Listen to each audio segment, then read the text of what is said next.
Thank you, Bonnie, so much for having me and giving me this opportunity to share DISCcert with so many great people that are out there and considering using DISC. One of the things I would say is that for me, I've used DISC for, as you mentioned, many, many years, and it's been constant, it's been consistent, it's served many purposes. And so what I'll focus on today is currently some of the uses that I have for DISC, and as you see here, we use it with teams. So a lot of times we'll use it to kickstart something that is a team building event or even an intervention. We've used DISC where we've had some folks where they've really just had communication challenges, maybe one-to-one or in small teams, conflict resolution. Sometimes to kickstart a team that's, or engage a team that's just building, so they're in the forming stage, to accelerate team assimilation, to get people acquainted with one another and really just get them off to a good start. So lots and lots of use for DISC as it relates to teams. So one of the great activities that I do, we also currently use DISC as a part of our management development program. And so because it's so foundational, one of the programs or activities that I run is called A Little About You. And before anyone really has much knowledge about what DISC is or the assessment, they've taken it and they come to the class. Oftentimes what I'll do is reach out to them either ahead of time or at the introduction stage of the program and do an activity called A Little About You. And it's essentially just this. I ask the audience, if it's before the class, I say, could you just bring something with you to the program that defines you, that if you were to hold it up in front of the class, stand in front of us and describe a little bit about yourself, the item itself would be reflective of you and your life and how you communicate with others and how you work with others and the play that you have in your life. And I really give them a lot of freedom with it. And I've had interesting situations. I had someone bring a shoe. They were very excited about the shoe because that's their passion and they spend money on it, and it was red and very elaborate and very ornate, and the way they described it really gave you a sense of what's important to them, and they're a very detail-oriented individual. I had a gentleman bring us a tool from his garage, and he talked about how multifaceted the tool was, and then at the end he said, does anybody have any questions about the tool? Can I help you understand how to use it? Would you like to touch it?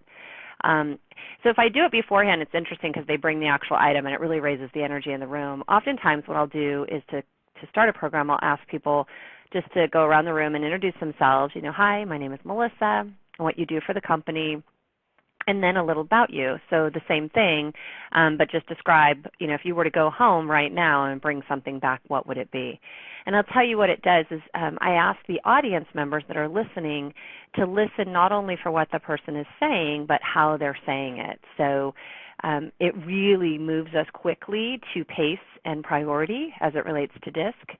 It very quickly helps you understand that people's language, their body language, their verbal language, how they describe things. It's just a really great kickstart, and it saves a little bit of time because what you'll do is connect people in the beginning, and throughout the program they'll reflect back like, oh, I remember in the beginning when you said you'd bring your cookbook collection, or you said you'd make us this. All of a sudden they're connected with one another. So you can do it on Teams, or you can do it in a workshop, you can do it pretty much anywhere, and I find it to be very helpful. Another activity that I have is called Tell Us How You, and then fill in the blank. And I actually got this idea after attending one of the follow-up DISC certification classes where I spoke to some newly graduated DISC members. And it was interesting because one of the things people bring up is how do you make this relevant to work, or how do you make people see it at work, when a lot of times the way you learn this is by understanding yourself outside of work. So what I do is something like this. It's called Tell Us How You, and you fill in the blank. And what it does is it allows you to take it outside of work. So you'll see some examples like, how do you grocery shop? And you'll have a high C person tell you how they organize their list ahead of time, and it's by aisle, and they'll often go through and look at the best ads, and they plan a certain amount of time, and you very clearly can see how they go about something as simple for some people as grocery shopping. And you'll have a high D who answers, I don't grocery shop, and an I who says, I buy everything that I'm not supposed to buy. I buy all the extras. I shop on the end caps. I buy the labels that stand out. Or if someone who's an S will say, I ask everybody else what they need. I check our cupboards. I create the list. I know what I'm going to get, and then sometimes I'll do something nice and buy something extra or something that catches my attention. So I do that with things like grocery shop, and as you can see, plan a vacation or organize. But to make it relevant to work, I'll often say, specifically if I'm working in a team, I'll say, let's talk about Project X that you guys have been working on. Susie, tell us how you went about starting that project, and what were the first questions you asked, and what did you need to know? And then I'll ask Joe, another member of the team, and you'll see very quickly the differences of how they approach their work. And in the end, you really get to know why they're struggling to finish the work or work together. So leading a project, running a meeting, delegating, I'll ask somebody how they manage vacation schedules for people that report to them, how they manage their one-on-one meetings with people, how they use the time. And you can often see what their leadership philosophies are and some of the things that they practice that are coming from how they communicate. So it takes a little bit of time, but it's a really great example, especially if you know the group or you know the people or you know the business well enough that you can use the language of that company and you can use the language of their team, and all of a sudden they really feel very connected to the content of DISC and the utilization of what they're learning. This activity is great because it can be used anywhere in the training. So you can start the training with it. You could, simply, are you the person when waiting for the crowded elevator? That's one example. You can ask people what they do when they go to a movie theater, how they golf. And if you do a search on the internet, there's a ton of these out there. A lot of them are done from team building perspectives. I just modify them and come up with the answers as it relates to the 4 DISC styles. I've also found a bunch out there that are already set up this way, and so I utilize those and modify them slightly. But it's really easy to do because you can start in the beginning of the session if you have a group where you could say, okay, stand up. And if you're the person who's waiting for a crowded elevator, you wait a few minutes, but it's just too crowded, so you decide to take the stairs, go to the front left corner. If you're the person who holds the door open and encourages and says, everyone come in, we can all squeeze, we'll make room, go to the front left corner. And if you're the person who walks up, moves to the closest to the front of the elevator as you can, and when it opens, you rush in and you push the closed door button, go to the back left. And if you're the person who's looking around you and calculating how many people are waiting, and if it exceeds a reasonable limit as you would expect it to be, you'll either ask someone to get off, or you might tell people that and hope that somebody makes the decision, go to the back right. And so you get them to move around the room, which raises the energy in the room. And sometimes they'll go, what if I'm more than one of these choices? And you can let them move. Like if you chose front left and now you're choosing back right, that's okay, because all it does is illustrate to people that we have we use all 4 styles. And so it's hugely important to recognize that you're not just one, and dependent upon your influences and dependent upon your circumstances, you respond differently. But what was your gut? What was your first instinct? So I'll do this, and I'll do it sometimes to start a session, sometimes to start a team. Sometimes if someone's questioning their DISC style, I'll pull out 3 or 4 of these. I'll ask them some of their personal questions like, what are your hobbies on the weekend? And they'll tell me, well, I play Frisbee golf. And I'll say, oh, okay, well, tell me about when you go Frisbee golfing. How do you do that? Oh, I just get up on Sunday morning, throw my tennies on, I'm out the door, I grab my bag. And I ask them where they go. And so you can do this one-to-one. You can do this in teams.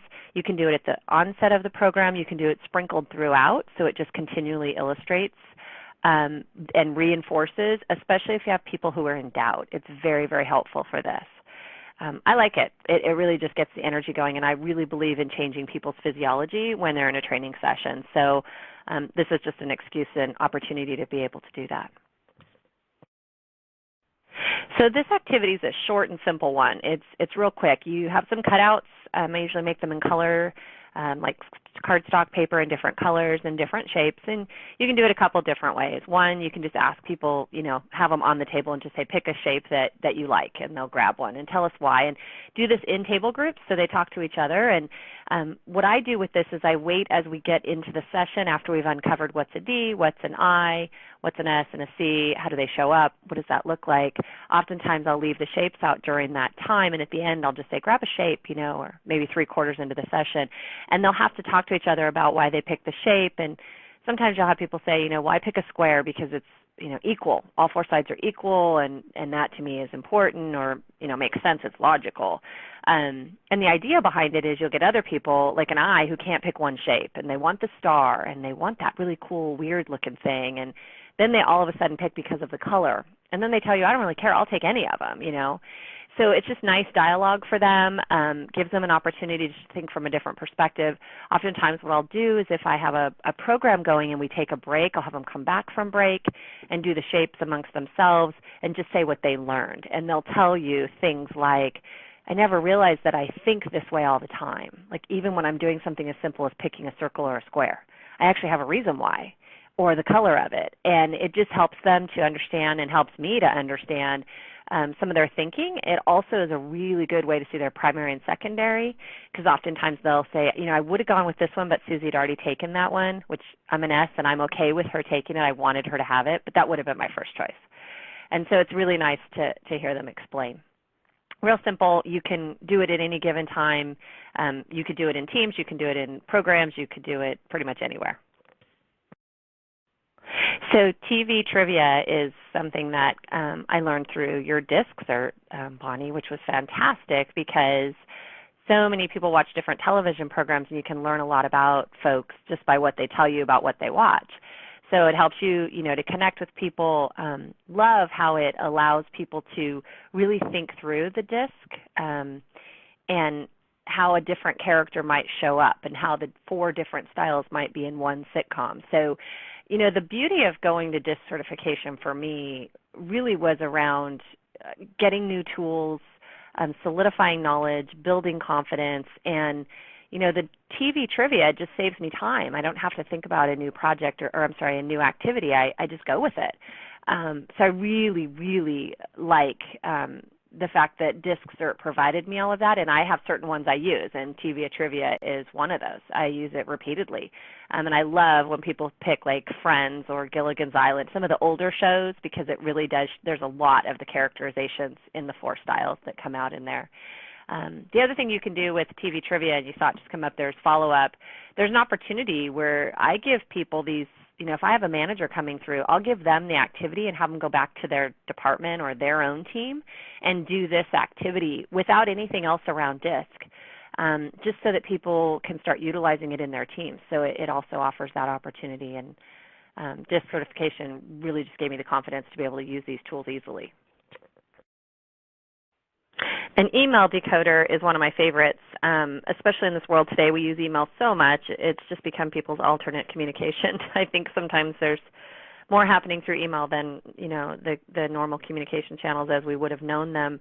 But it's interesting because one of the things I do with email decoder is 2 things. One, it's the activity that I got in DISCcert, and some of the other DISC grads I think have enhanced it, which has been great. So you get to see more current examples even over time. Like that's the beauty of DISCcert as well, is something changes, and Bonnie, it's so great how you just share it with us, and keep us current about it. But oftentimes I'll use email decoder in a workshop. I'll use email decoder in a team as it stands today, so you guys can see that activity in Bonnie's materials. But also what I'll do is I'll ask someone to, if we're working on a team effort, I'll often ask the team members to bring an email from a person that they communicate extremely well with, and then from someone that they struggle with, and just to scrub it clean so it doesn't have the person's name or anything that would be insinuating or hurtful. And I'll just ask them to hold those, and when we do the examples through the email decoder activity, I'll ask them to pull theirs out and look at what style they think the person that they're struggling with is and the person that they're communicating extremely well with is. And it really just helps them understand that it's not about personality, like or dislike. It's really about how you're communicating and our own interpretations or perceptions based on how we like to communicate. So it's a really great way to use the activity in a workshop, use it in a team setting, and then also take it even more to a relevant place, with someone who's in the program with emails that they bring in that are